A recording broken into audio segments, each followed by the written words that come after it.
I realize that God doesn't panic about age, but people sure do. And I feel like that tension messes with your peace more than singleness ever could. I'm not married. I don't have a pet dog or a pet hamster.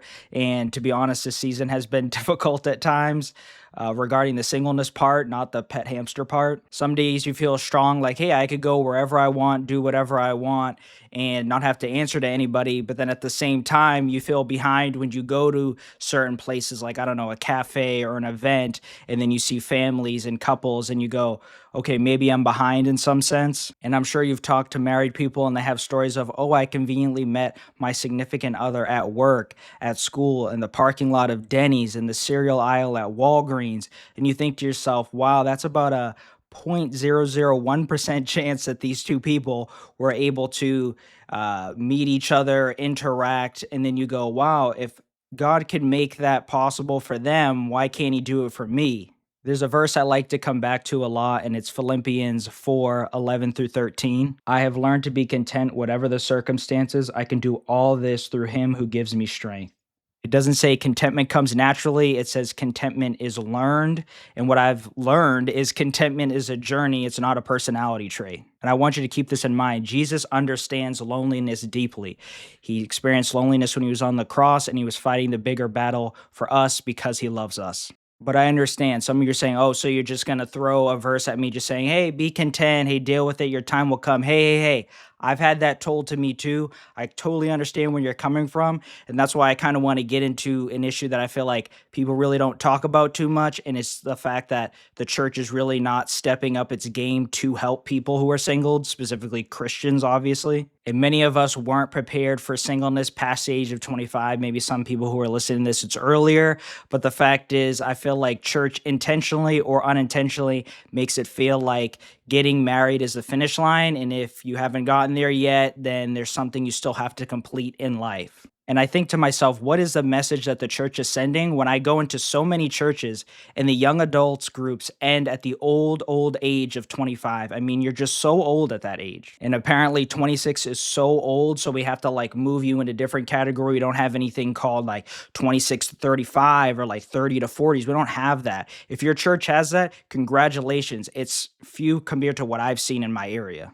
And now you're too single for the marriage groups and you don't fit in anywhere. And honestly, if you felt that, gone through that, then I just want to apologize. I want to say I'm sorry that you've had to deal with that because it's very tough and I understand completely.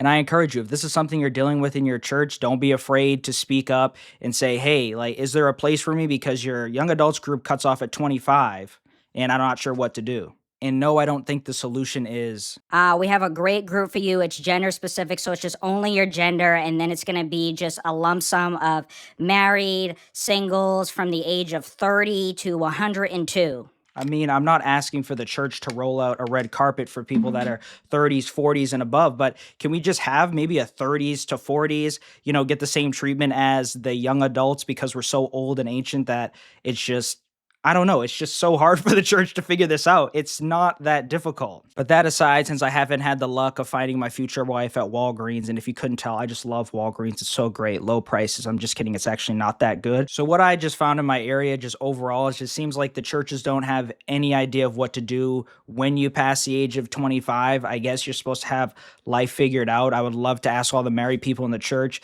if that was the case for them. If so, congratulations. But that's not the case for a lot of the people in this generation, next generation, likely. But what I really want you to hear is that, for one, God does not operate on a church calendar. You're not late, you're not behind. God's story for you didn't collapse at 25, 35, 75. Trust in God's timing. And when loneliness hits, I try to remind myself, God, let me trust your timing more than my fears. And with society becoming increasingly more isolated and people finding comfort hiding in their basements, interacting with AI and watching videos and socializing with AI, like, these videos aren't real. I mean, look at this video. People comment on this video and they think it's real. It's not real, guys. But besides society getting to a ridiculous place, I want you to ask yourself and make sure that you're not falling into some of these traps. Make sure your loneliness is not rooted in things like social and cultural conditioning, cravings for validation, and just overall having a relationship as an idol. And there's another verse that I hold close, and it's Colossians 3:15. Let the peace of Christ rule in your hearts. Peace is not always a feeling, it's a decision you have to make again and again. So, with that being said, let me just pray for you real quick. Lord, for the one watching who feels behind or forgotten, remind them that they are seen, chosen, and deeply loved. Give them peace in the waiting, strength in the quiet, and hope for the harvest you are preparing. Amen.